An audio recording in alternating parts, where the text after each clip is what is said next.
jam hira mon bandiraɓe sehilaɓe heɗotoɓe radio jowol sare hande ko ñalawma alarba hawri ko jeegom lewru août hitan ujunaji 25 habruji moɗon e ɗemgal toɓɓe men ɓurɗe mawnire habruji joguiɗen fati états-unis hande ma en jaton to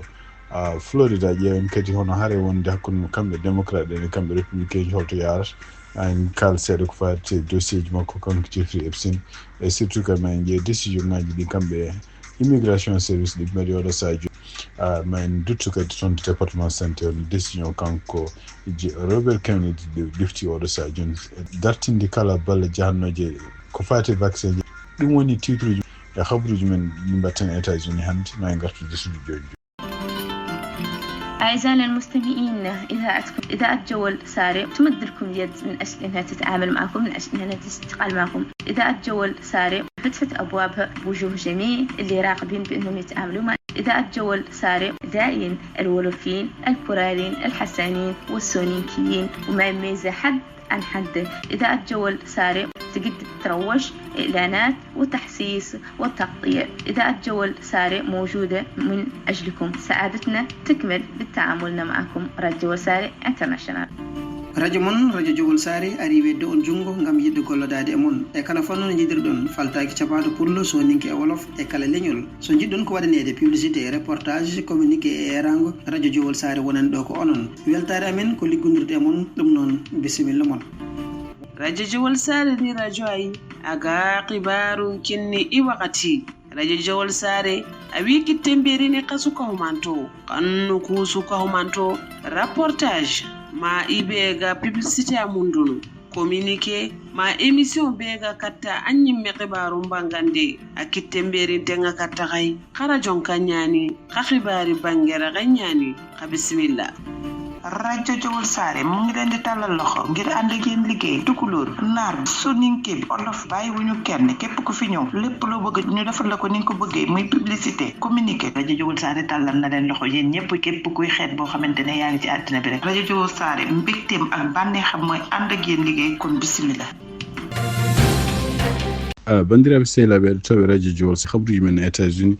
puɗɗe noon ko toon to Georgia e tugnade ko reporta toon to NBC News to neɗɗo goto soldat o wawi fellude toon yimɓe joyi ɗum noon koye militaire uji ɗi liggotono to ka militaire gonɗo to Fort Stewart ɗum noon ko toon to Georgia. donc e tugnade hande ɓeɗo enquêteur ɓe mbi wonde ko kanko oɗo militaire ala koɓe gande makko ko boni ko meɗi wadde ko boni illa o meɗi nangue tan e nde lewru mai tata mo yere mum kondira toon to Georgia kanko noon yara ko duuɓi 26 kadi o wiyete ko Cornelius Radford nde ɓe mbirni ko ma won duuɓi tati joni koye oɗo kan gonɗo toon to Georgia toon affecta andaka noon holko woni sababu muɗum kono noon ene wayno ko tugnade hono goto joguiɗo konngol toon to oɗon ka o commandant o wi wonde ko e nder ko yaltina oɗo sa joni wayno ɓew felli ɓe foof ene wayno koye yimɓe ɓe liggoto ɗum noon haali ɗum ko kanko biyeteɗo brigadier général Jean Lubas kanko kadi woni joguiɗo toon gardiɗo oɗon commandement o wawi wonde fof o wi wonde ko oɗo sa joni e woni continue enquête demo e mon nanga caggal muɗum noon nde kaɗum haalde kanko gardiɗo défense leydi ndi nde o nani kaɗum haalde ene wayno o waɗi hen ƴettoje mawɗo o wi wonde kadi ko justice ene wayno ko lawol ma fewi makko kanko oɗo ƴeftude pirlaji on fella yimɓe ɓe liggotono tugda hande Donald Trump kañum hoorem ko haali o wi wonde ko goɗɗo pelligol ene wayno ko duwanima walla mo ñaawa ko yimɓe fellaɓe ɓe yo Allah rokku ɗumen jaam kadi o wi wonde ɗum ɗo fof gueɗe kadi poɗɗe wattude haqqillaji no fewi tugda hande e AP News ko haali ene wayno ko kanko pelluɗo ko sergent o addi ko fetel makko kanko hoore makko moƴƴi kanko noon o jeeya ko toon to Jacksonville Florida pellugol waɗi ko hedde 11h ñalawma toon to Georgia ala mayɗo oɗo sa joni yimɓe joya gañi men e tugnere hande Donald Trump ko haali hen yimɓe ɗiɗi ko gañande men ko ɓurtude no fewi hande toon to États-Unis tugnade kadi ko mi toon to Washington e tugnade journal biyeteɗo AP News ono kanko Robert F Kennedy gardiɗo département santé ressources humaines o ene wayno o felliti oɗo ñalawma hande wiide wonde ko département santé dartini kala balle contrat ji ɗi ganduɗa hen ballannoɗi ko fate no ƴewde vaccin walla hutorade technologie goto biyete mRNA ɗum noon e wiide makko kadi ene wayno ko oɗon kalis ma won hakke $5 million wallude fate vaccine no dañira ɗiɗon projet ji jeyano hen probléme pofgol bawle flou walla covid-19 kanko Robert F Kennedy noon kañum woni gardiɗo département santé kañum kono ko gandiraɗo no fewi wonde gumɗinani ko fati vaccine aji o wi wonde ko États-Unis woni foti nattude hutorade kala ko fati technologie mRNA e kadi o wi wonde ko département woni foti ƴewde wadde kalisaji e solution ngaji goɗɗi ɗum noon taw ko solution ngaji taw wona vaccine ngaji kono noon hande wayno ko harallaɓe ko fati cellal mbi wonde ko kala technologie kutortede ko fati e mRNA ene wayno ko technologie kisɗo e kadi ko technologie ballowo ko wawi wonde fof ene wayno ko kanko Robert F Kennedy ɗum kadi ko gueɗe ɗe o haalanno guila ko ɓooy so tawi ko kanko ardino kala ko woni vaccine ngaji walla kala ko woni poɗɗe ni walla kala ko woni médecine won hen ene wayno o jaɓata ɗum ɗon hutere ko wawi wonde fof décision mo ƴefti hen ko en dartinde kala contrat ji balle ɗi ganduɗa no fa en hiisaki no wona $100 million pour ko fati vaccine aji hande toon to États-Unis tungnaɗi kadi ko appui news hande haali hono to Houston woni kamɓe département justice en wayno ɓe mbawi dartinde programme mo ganduɗa programme ballannoɗo kala étudiant ji gonnoɓe e nder université ji taw ɗiɗon étudiant ji e wiide mabɓe kadi ko étudiant ji ɓe ngala kayitaji ɗum noon ne wayno ko ɓe puɗɗinoma wadde ɗum toon to Texas fuɗɗum ɗon oɗon programme fuɗɗima guila mois de juin e wayno kadi ko sakkiti ko en ɓe mbawi portude plainte toon to Kentucky e Minnesota e état ji goɗɗi ko wayno Oklahoma ɗum noon e wayno ko Florida kañum hoore mum guila rawane dartini oɗon programme kala étudiant gonɗo toon e ɗiɗo université ji so tawi ala kayitaji fotani hebde balle ko fate laamu ɗum noon ene wayno ko loi fédéral ne haali wi wonde ko kala neɗɗo gonɗo ɗo en e leydi he taw ala kayitaji ene wayno ko fotani hebde kala ko wiyete tuition ɗum noon ko balle ko fate bourse uji pour janggude kamɓe département justice ɓe mbi wonde ko ɗeɗo kuule ala exception bawɗo wonde États-Unis foof so tawi ala kayitaji fotani hebde ɗum ɗon ha hande tungnaɗe oɗo article en wayno ko wallude étudiant ji janggoɓe toon surtout toon to Texas fuɗɗima ɓooyi guila kanko biyeteɗo récupéré omoni gouverneur toon to Texas ɗum noon e nden oɗon saaha ko kamɓe démocrate en kamɓe républicain ji nanodirno pour wallude étudiant ji walla sukaɓe wonɓe toon janggoɓe beele ne mbawa janggude université ji ɗum noon e wayno ko hisa hande ne wayno ko kamɓe Texas eɓe jogui kan won 57 ujunere biyeteɗo no foti nadde toon to college walla université ko wawi wonde fof ene wayno ko kamɓe département justice e ballodiral Texas ko toon to Texas ɓe puɗɗi guila mois de juin donc ɓene continue ƴewde état ji ɗi foof kala ɗo étudiant ji gonɗi yimɓe janggoɓe université ɗi goni so ngala kayitaji potani hebde ɗiɗon kalisaji toon to Texas nden wayno ko kamɓe républicain ji siftin ɗon tan ko ñande 4 lewru uti ene wayno ko kamɓe koye ɓe votini toon no kuulal pour wiide wonde ko kala démocrate en kamɓe sarɗiyankoɓe yaltuɓe Texas ɗum noon ko surtout en faadi nokkuji goɗɗi walla wonɓe toon ni e Texas yaltuɓe toon to Austin ɓe voti kuulal pour wiide wonde ko yimɓe dadi ɗum noon gendarmerie ji gonɗi toon to Texas to potteɓe ɗo fof e nanngu ɗumen gartir ɗumen toon to Houston donc siftinima ɓe tan ko kamɓe démocrate en suɓade ɓe yaltude toon to Houston ko pour hadde kamɓe républicain ji ɓurɓe toon hewde keewal toon to sud représentant pour dañde ko wiyete quorum wadde kuulal ene wayno ko waylude won nokkuji ɗi kamɓe républicain ji ɓe mbi wonde ko alay saago ɗiɗon nokkuji ɓeyde hen no foti yimɓe mbawi wonde hen taw ko candidat ji pour wonde sénateur uji walla wonde représentant ji ɗum ɗo fof noon ko walludeɓe kamɓe républicain ji dañji kadi e wiide Donald Trump dañji kene wona yimɓe kene wona 25 taw ko représentant ji walla sénateur uji pour beele ɓeydo jogade keewal toon to Texas mais kadi ɓeydo jogade toon to congrès fédéral e kuulal mabɓe kamɓe sarɗiyankoɓe toon to Texas il faut ɓe daña 150 neɗɗo sarɗiyanke tawe nde woteji mbawa gorte nde kuulal wawa wotere kono noon e wayno ko oɗo sa joni ɓe mbawa dañde ɗum ɗon saabu en kene ɓuura 50 neɗɗo taw ko démocrate en kañum en koye min jaltiyata oɗo tungnan hande article o mbi wonde ko ɓuuri hewde ɓeɗo démocrate en sarɗiyankoɓe payi toon ko toon to Illinois tungnade konngol makko kanko gouverneur mo Illinois presque o haali o wonde ko en wayno ko maɓe jante ɓeɗo sarɗiyankoɓe ummi toon Texas pour habde beele démocratie no wuura par ce que ne wayno ko e laamu Donald Trump hankadi ala kuulal gongal ko pour ko fate démocratie donc e nder konngol makko kadi kanko gardiɗo comité national du parti démocratique hono biyeteɗo Ken Martin o wi wonde ko en wayno ko kamɓe parti démocrate ɓe puɗɗaki nde ɗo haare kono en wani ɓe dartinta ɗum ɗo fof ko gueɗe ɗe ganduɗa kamɓe Donald Trump e wallitide maɓe tan to Texas ɓe jiiɗi wadde pour waylude ɗe ganduɗa no wotiji poti wotirede état ji ko wayno Illinois ko wayno New York e ko wayno Californie enen continue kañumen wiide so tawi tan Texas continue wadde ko waɗata ko kañumen koye mumen ma mbad gueɗe baɗɗe koɓe mbaɗata toon joni kamɓe Texas ko wiide wonde ko won nokkuji ɗi ganduɗa gonɗi toon surtout to won guure mawɗe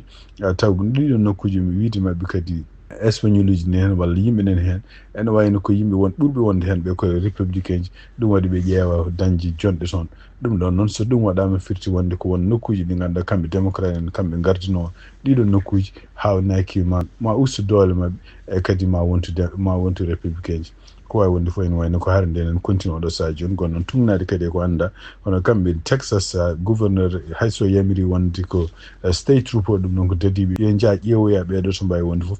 ene wayno ko gendarmerie ji jeeyaɓe toon Texas ngala droit yaltude état ji Texas nangude yimɓe walla ko wawi wonde fof FBI ne wawi waɗ ɗum kono FBI ɗum ɗon wona ligguey muɗum pour le moment donc ene wayno ko haare nden en continue oɗo saha joni donc kamɓe sarɗiyankoɓe wonɓe toon to Illinois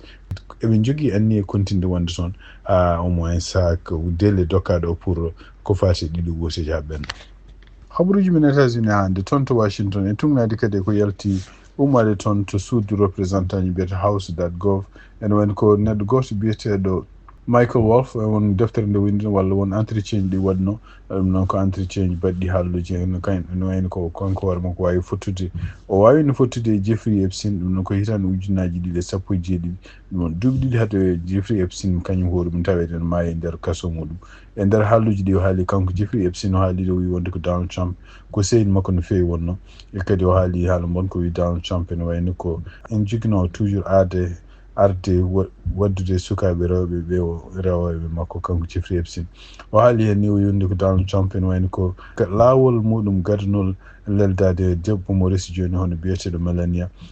koye avion makko wonno avion makko mo wiyata Lolita Express ɗum ɗo kadi ko hunde nde ganduɗa en hande jogorɗo ɓeydude caɗele saabu ɗiɗo bandaji jaltuɗi e kadi ne wayno ko kanko biyeteɗo Michael Wolff ɗi yaltini ɗum fof ko hunde kadi ɓeydode addude caɗele sinde wonano Donald Trump en jogui hande pression no fewi républicain ji saabu républicain ji kañum gardi toon to congrès sinde ɗum wonno ko neɗɗo goɗɗo tawno kanko Donald Trump naggam ko wawi wonde fof ene wayno ko ha ande ɗum ɗo en peeje ɗe wawi wadde fof beele kala ko fati Jeffrey Epstein haalum ne ene majji ene wayno yarani yeeso donc ene wayno ko yalti ñalawma e kadi ene wayno ko kamɓe suudu représentant ji ɓe mbawi windude lettere hanki lettere o kadi fayi koye Alberto Gonzales e nder lettre mo bindi wi wonde kadi ñaagui ɗum kañum hoore mum yo ara huccita e mabɓe toon to congrès ɗum noon ko mbiyata déposition hay wiide mabɓe kadi lettre o no wirni mbi konde ko e nder kanko duuɓi ɗo woni ministre justice non ko tuggi hitande 2005 ha hitande 2007 ko on sa hawri koye temps ko FBI kañum hoore mum ene enquête kanko Jeffrey Epstein pour gueɗe ɗe ganduɗa gueɗe bonɗe ɗe wiyama o waɗi ko sibabu ɗum ɗon kamɓe sarɗiyankoɓe ɓe namdimo eɓe ñaaguimo kanko Alberto Gonzales yo ar photo mabɓe ñande 26 lewru août hitande 2025 pour beele on wawa kadi jaabade gueɗe kewɗe ɗe ganduɗa ɗe o andi ko fate ka Jeffrey Epstein hande habaruji men États-Unis tugnade habaruji gobiɗi toon to NBC News hono kanko gardiɗo Homeland Security o arino toon to Fox News e friend ɗum noon ko nder entretien ɗe waddata e donno e makko ko fate en oɗo saha joni décision moɓe ƴefti kamɓe AIC ɗum e oɗo ñalawma alarba limite duuɓi yimɓeɓe ɓe nangata walla yimɓeɓe ɓe embauché pour wonde agent ji immigration ene wayno ɗum oɗo natti wonde limite donc e tugnade noɓe kaali ɓe mbi wonde ko biro mabɓe mo toppitiɗo ko fati ƴewde yimɓe ɓe naatoɓe ɓornade comci wallude kamɓe immigration ene wayno oɗo saha joni wi wonde ko tugnade yamiron umminde toon to dow kala naato wonno nden ko nogasi ko kono oɗo saha joni tugnade kanko Chrissy Noem ko haali wi wonde ko haysinde neɗɗo ni yaara duuɓi 17 ene wawi wonde ni hayso ko wasi yettade ɗon ene wawi nadde liggodirde e AIC e tugnade no haali kadi wi wonde ko duuɓi limite pour dow wonno ko 37 walla 40 kono ha hande ne wayno koɓe mbaɗa ɗum ko wiyete waiver ƴewde holko jomum duuɓi holto kaɗata won mawni walla holto mbiyata wonde famɗi duuɓi ɗum ɗo fof wiide makko kadi dépandi holko jomum yiɗi liggodade mabɓe ko wawi wonde fof ene wayni ko e jonte ɓennuɗe hono toon to congrès ene wayni ɓe votino facture goto facture o kadi ne wawi waɗi kalis rokkiɓe kamɓe immigration kalis pour wawde embauche ken wona ujunnaji 10 agent pour wawde liggadade mabɓe kamɓe homeland sécurité ɗum ɗo fof noon ko ƴewde wallude kanko Donald Trump programme mo jogui ko mbiyata mass déportation yaltindi yimɓe ɓe mbi wonde ko won ɗo e États-Unis taw gona jogaki ko kayitaji ɗum noon ko hunde nde ganduɗa kamɓe AIC ɓen continue hande programme uji mabɓe yaade nokkuji liggeteɗi yaade nokkuji ɗo cafreteɗi yaade kadi nokkuji hay julteɗi pour ƴewde yimɓe ɓe ganduɗa ɓe ganduɗa ɓe mbi wonde ko ngala droit wonde ɗo en yontere ɓennude kadi juge goto toon to Californie waɗino kuulal muɗum wi wonde ko noɓe nanguirtano to Californie c'est parce que pottono yimɓe tan sibabude ɓe paayi jomum comji ɓorni walla couleur ɓandu muɗum walla haala ko haalata nanga ɗum e wiite oɗon juge ɗum ɗo ko peeje jaɓɓude kuule constitution mo États-Unis sifti noon tan ka hande kadi wonde ko kamɓe liggotoɓe immigration oɗo sahaji nen continue haalede wiye wonde ko ƴewde holko woni sababu kam fof e masko donc ne wawi taw wonɓe mabɓe liggotoɓe mabɓe taw wona gongira gonga yimɓe liggotoɓe département homeland sécurité ko yimɓe wodɓe sifti ɗon tan e nder ɗum ɗon fuɗɗinde kanko Donald Trump won yimɓe ganguji kewɗi gonɗi toon to Californie e gonɗi tan e leyɗel goɗɗe mbawino wiide wonde ken ballodirema ko kanko Donald Trump taw ɓeɗon ko yimɓe ko pelle jogiiɓe perlaji kono ko civil en andaka noon est ce que ko ɓeɗon gonni wallodiroɓe mabɓe kamɓe immigration walla gongira gon ko yimɓe immigration donc tugnade gardinoɗo immigration ko haaɗi alay saago yimɓe agent ɗi masko par ce que ne wayni ko yimɓe ɓe batti wadde ɓe identifié ɓe batti yaade ha galleji mabɓe ko ɗum waɗi donc alay saago ɓe mbaɗa kaalaji e jeese mabɓe pour wasa andede hol kamɓe toon to Florida ene wayni ko kanko juge goto fédéral wawin kanko hoore makko heɗade avocat ji laamu e avocat ji kadi yimɓe pottuɗe plainte surtout ko kaso baɗaɗo toon to Florida kaso kadi baɗaɗo e nokku ɓe mbiyata Everglades toon to beeli goni beeli ɗi kadi takonoji goni hen oɗon kaso kadi ne mbiya ɗum ko ɓe guinnir ɗum kamɓe koye mabɓe ko alligator Alcatraz ene wayni ko tugnade hande ko kanko gouverneur mo Florida e kanko Donald Trump koɓe kaali ɓe mbi wonde ko oɗo kaso waɗira toon ko wonde so kala neɗɗo baɗaɗo toon ala to wawi yaltude par ce que so yalti tan hawrata koye noodi ñaama ɗum noon kadi ko hunde nde ganduɗa en kamɓe toppiriɓe ko fati haqqe innamade ɓe mbi ɗum ɗo ko gueɗe wona hunde fonde miijede ni kamɓe yimɓe ko fati haqqe innamade e nder complainte kamɓe oɗo kaso ko waɗa toon ko ene wayni ko kamɓe immigration joni ɓe mbawa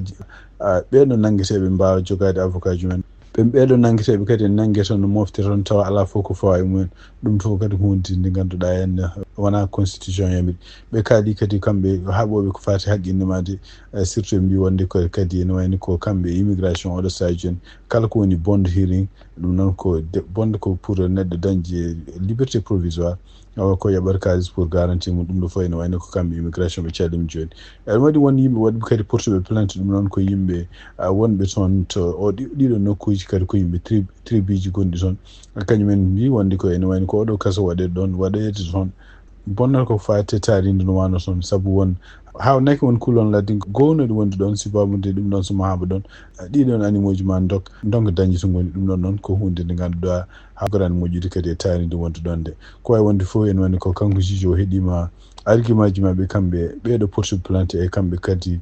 gouvernement fédéral e gouvernement local mo toon to Florida yiɗɓe oɗo kaso waɗe toon to Florida ɗum noon kaso mo mbiyata alligator Alcatraz habaruji men États-Unis cektoɗen koko fati e weeye ɗum noon e wayni ko ɗeɗo balɗe ɗiɗi hanki hande toɓoji ne koma continue tobde hawnaki ma toɓoji ɗi darto hedde 4h du matin subaka alhamis kono e woni ñalawma alhamis o nguleyki ma yahake noon 29 degré donc ñande aljuma ma yetto e 32 degré donc aljuma aset alet ha altini ene wayno nguleyki ko continue wonde 30 degré ñande talata noon ene wayni ko hawnaki asmanu ma ƴiwnu seeɗa kadi température ma baisse seeɗa ñande talata garo hawnaki ma toɓoji gartu seeɗa haysoko seeɗa kono en toɓoji ɗi kadi ma dartu nguleyki kadi ma artu ko hedde yontere nde ɗon bandiraɓe sehlaɓe heɗo tabiraji Jowo Sare haɓruji min jogan noon hannde e ɗemgal Pulaar e oɗo ñalawma allarba hawri ko jeegom lewru août hitan ujunnaji ɗiɗi nogas e joyyi gasi yalaɓe en mbaali jam ha jam kadi so Allah jaɓi on jarama.